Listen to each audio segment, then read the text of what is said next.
नमस्कार. हळद रुसली कुंकू हसलं ह्या मालिकेच्या येणाऱ्या भागामध्ये आपल्याला जबरदस्त असा ट्विस्ट पाहायला मिळणार आहे. आता तो ट्विस्ट काय आहे असंही तुम्हाला वाटलंच असेल, तर आज मी तुम्हाला तो सविस्तर ट्विस्ट काय आहे तोही सांगणार आहे. तर आता सगळ्या गावातल्या बायका जमलेल्या असतात इथे आपल्या कृष्णाच्या घराच्या बाहेर वटपौर्णिमेचा सण साजरा करण्यासाठी. आपली कृष्ण आल्यानंतर मग सगळ्या बायका सरपंच या नात्याने तिला सगळ्यात पहिले मान देतात आणि मग तिला पूजा करायला पुढे पाठवतात. आता हे सगळं पूजा काही सहजासहजी कुणाला जिरू देणार नाही, हे ती सगळं काही ऐकून घेते. आता इथे सगळ्या बायकांचं म्हणणं जे असतं ते आपल्या कृष्णाला पटतही असतं आणि खरं तर दरवेळेला ती मान सोडून देते. जाऊ दे, घरात वाद नको, भांडणं नको. आता हा प्रश्न घराचा नसून हा प्रश्न बनला आहे गावाचा. सरपंच या नात्याने आपण दरवेळेला अपमान नाही सहन करू शकत. सरपंच या पदाचाही काही मान काही सन्मान आहे की नाही, हाच विचार करून आता इथे कृष्णा ठरवते की कुणालाही अगोदर मान द्यायचा नाही, आपणच तो मान घ्यायचा. आता इथे कृष्णा आल्यानंतर तिथल्या सगळ्या बायका तिला सगळ्यात अगोदर पूजा कर असं म्हणू लागतात. आता इथे आपण पाहू शकतो ही जी पूजा आणि समर जे आहे ना ते एकमेकांकडे पाहू लागतात आणि त्यांनी एकमेकांना खानाखुणा केलेले असतात. त्यांचा जो प्लॅन आहे त्या प्लॅननुसार आता पुढे जी वाटचाल करायची ती ठरवत असतात.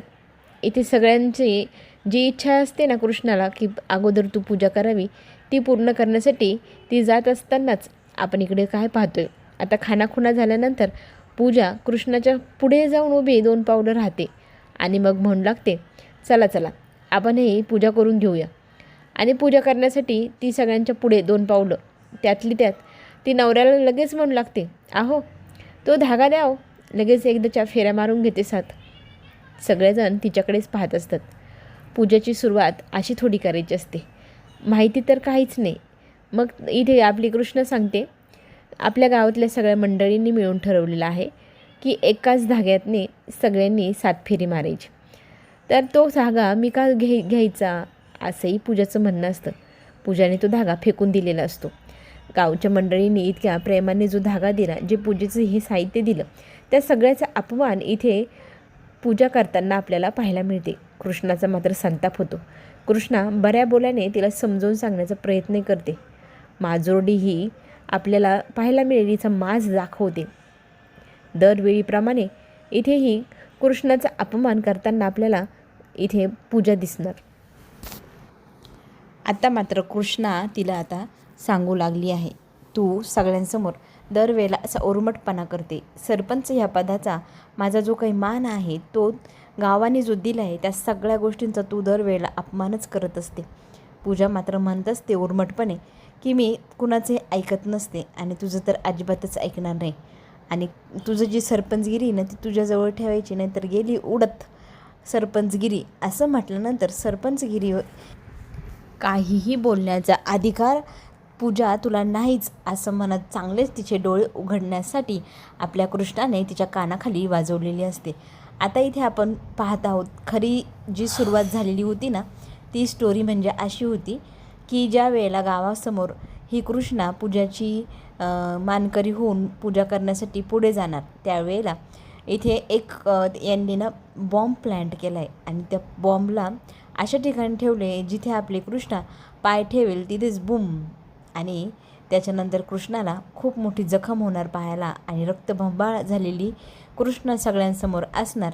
आणि हा जो काही प्लॅन ह्या दोघांनी मिळून केला आहे, खरं तर तो त्यांनी त्या एकदम कुंडीच्या आजूबाजूच्या बाजूला एक करंटवाली वायर ठेवलेली आणि त्या वायरवरती त्या सगळ्या प्लॅन जो बनवला आहे त्याच्यावरती ज्या वेळेला पाय पोहोचेल ना ह्या कृष्णाचा, त्यावेळेला ज्या करंट लागल्यामुळे तिची जी अवस्था होईल ती खरंच पाहण्यासारखी असेल असं इथे पूजा आणि समर दोघंही बोलत असतात. त्या दोघांनी इथे प्लांट केलेलं असतं सगळं आणि ते सगळं झाल्यानंतर ते घरात जातात. ते खरं तर वाट पाहत असतात सगळ्यांची, सगळेजण बाहेर तयार होऊन कधी जातील आणि स्वतःही मग तयार होऊन सगळ्यांच्या अगोदर हे नजारे पाहायला मज्जा येईल असं म्हणत बाहेर गेलेले असतात. पण झालं उलटंच. चिडवायचं होतं फक्त कृष्णाला, पण इतकी संतापली कृष्णा, अगदी तिने थोबाड फोडून ठेवलं आहे पूजाचं. हे पाहिल्यावर पूजा मात्र आता 2 पावलं मागे सरकली आणि आता ती म्हणू लागली, तू जो माझा अपमान केला आहे तो आयुष्यभर मी विसरणार नाही. तुला माझ्या पायांवरती अगदी नाक घासून माफी मागायला भाग पाडेल मी, असं म्हणत ती तिथून निघून जाते. आता गावातल्या मंडळी इथे उणेधुणे करत सगळेजण खूपच बडबड करू लागतात की ही पूजा आहे ती नेहमीच काय अशी उर्मटसारखी वागते, सरपंचबाईंना कधीच मान देत नाही. तिचा हा जो उर्मटपणा आहे तो आम्हाला सहन नाही होत. आमची सरपंच गावची इतकी मोठी आणि इतकी प्रेमळ, दयाळू आणि तिचं दरवेळेला असं होणारा अपमान आता आम्ही सहन नाही करणार हं. अशा गावकरी आता इथे सगळे बोलू लागले असतात आपल्या कृष्णाच्या बाजूने. कृष्ण मात्र म्हणते, आपल्या आनंदाच्या क्षणांवर विरजन नको. चला बरं, आपण आता सगळेजण पूजा करून घेऊया.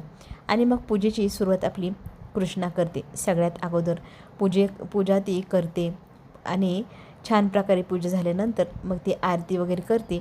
त्याच्यानंतर ती आता सगळ्यात पहिले दोरा गाठ बांधते आणि इथे लांबूनच इथे आपला हे सगळं दृश्य पूजा आणि समर पाहत असतात. त्यांना खरं तर आता त्या गोष्टीची उत्सुकता लागलेली आहे का ज्या वेळेला ही 7 फेरे घेण्यासाठी एक एक पाऊल पुढे टाकेल आणि ती तिच्या मृत्यूच्या दिशेने एक एक पाऊल पुढे जाणार. ही जी गोष्ट आहे ही पूजाला खूपच चांगल्या पद्धतीने माहिती आहे तिने जे केलेलं आहे. खरं तर तिला आता तर सूडाची जी भावना आहे ती तिची दुप्पट होऊन गेली आहे. सूड तिला असा उगारायचा आहे. आता तर ती वाटच पाहत आहे त्या क्षणांची ज्या वेळेला आपली कृष्णा त्या ठिकाणी पाऊल ठेवेल. आणि बघता बघता कृष्णाने त्या ठिकाणी पाऊल ठेवला आणि तिची जी अवस्था झाली ती खूपच भयंकर आहे. आणि इथे पाहिलं ना, मैनावती म्हणते की मी म्हणाली होती ही जी पूजा आहे ती अशी तशी बाई नाही आहे, ती नक्कीच काहीतरी कट कारस्थान करणार आणि हे सगळं काही ती आपण पाहू शकतो की ती उद्ध्वस्त करू शकते. कारण पूजा ही साधी बाई नाही, तिच्या मनात खूप तिरस्कार, खूप राग आहे.